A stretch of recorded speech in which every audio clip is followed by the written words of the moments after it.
They're going to allow 6 social justice messages on players' helmets.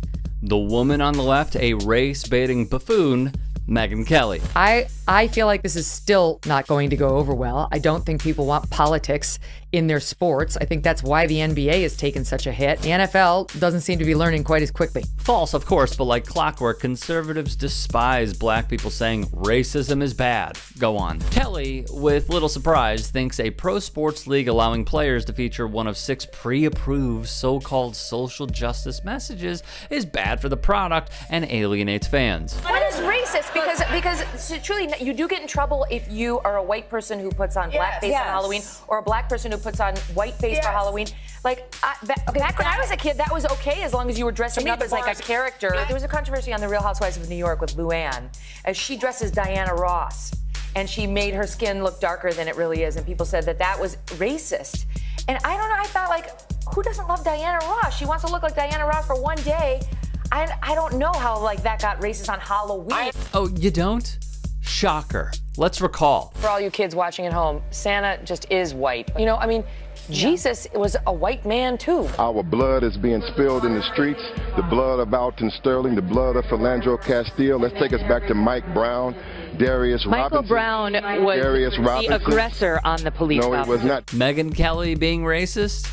Clockwork. We have some terrible people coming in, not only from Mexico, they're flowing through Mexico, through the border, but they're coming from all over. And they are killers, and they are... So Kelly, the big talker that she is, stood idly by as an insurrectionist made these comments. Lest we forget, Kelly said the black community suffered from a thug mentality where it's cool to sort of hate the cops and be somebody who doesn't necessarily prize being there for your family. When Michelle Obama talked about the toll of discrimination against black people in a commencement speech, Kelly argued that her speech played into a culture of victimization. I call it Cupcake Nation, she said.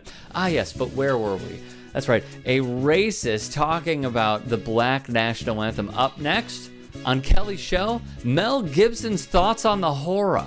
And it's no offense against people of color.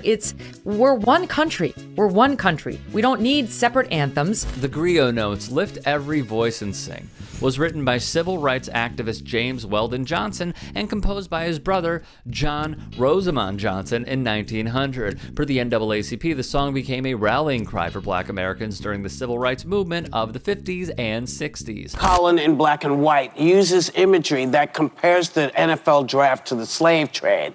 And some people are outraged by this. I've been covering the NFL for 25 years. Nobody forces these guys to play. They go into I thought that the way that it was introduced in the Colin Kaepernick thing I thought comparing it to the slave trade was a little rough. It did the trick. It got a lot of attention about this special. Let me introduce you to Michelle Tafoya, a mouthpiece for the NFL who defends them at every turn throughout this appearance on The View. What he says during that comparison is what they don't want you to understand is what's being established is a power dynamic.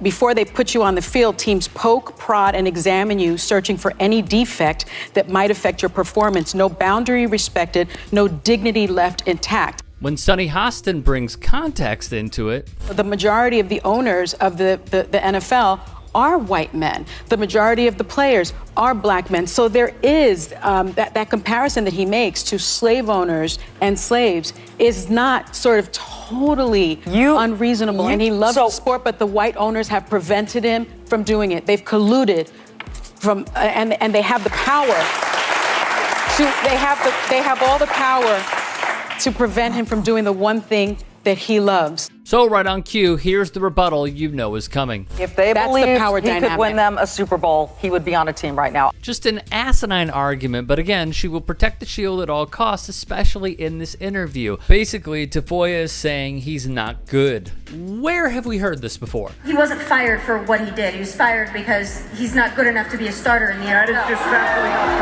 not true. This was their argument. Sports Illustrated wrote in August 2017, let's stop perpetuating the myth that he doesn't care about football or that he isn't good enough to be on a roster. Ryan Fitzpatrick, Thad Lewis, Matt McGloin, Ryan Mallett, and Toom McCowns are on NFL rosters. If you think Cap is demonstrably worse than every other NFL quarterback, you're letting your political views cloud your football judgment. He set the record for rushing yards by a quarterback, by the way, in his playoff debut. 181 rushing yards with 2 touchdowns on the ground, not to mention 2 more through the air. Should Colin Kaepernick get an opportunity to play in the NFL? Only if he's good enough. Longtime NFL media member Mike Freeman tweeted, 144 quarterbacks have thrown 200-plus passes in the year they turned 29. 143 of them were on an NFL roster when turning 30. Cap was the only one who was not. The numbers don't lie, Michelle. Colin is good enough. The NFL just blackballed him from the league for political reasons. Then Tafoya, who has done videos for PragerU, shills harder. These guys enter willingly. They are the most well-cared-for people. Well-cared-for people? A lawsuit claiming the NFL uses race as a factor in determining which former players are compensated for suffering head injuries. It's true, and Tafoya, like the league, want us to not talk about it. Race norming put black players seeking settlement payouts at a huge disadvantage. The medical records the Washington Post reviewed illustrates how the practice easily could have affected the potential dementia claims of hundreds of former players, saving the NFL millions of dollars. The NFL's atrocious track record with concussions continued when the league held a concussion summit, inviting most of the prominent scientists who had been fighting the NFL on concussions to present their work. But Dr. Amalu, a Pittsburgh neuropathologist who found the first ever case of CTE in former Steeler Mike Webster's brain,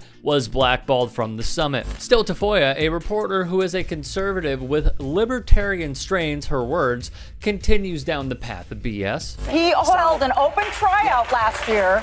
He held an open tryout, and at the last minute, he moved it 50 miles away. So everyone who showed up for his tryout was like, where's Colin? Just gross, intentionally deceitful stuff. Colin held his own workout because of the terms the NFL tried to strong-arm him into, as ESPN's Howard Bryant outlines. This document said that you cannot take any action about anything, any and all actions that occur. And what they're really talking about is what happens after Colin works out. Suppose he sits down with the NFL, with a team, any given team, and that team asks you, if we sign you, do you plan on kneeling? And if you say, and if Colin Kaepernick said, yes, I plan on kneeling, and then suddenly he doesn't get signed, then he has waived his right to take any action as a collusion lawsuit, because right then and there, that question is collusive.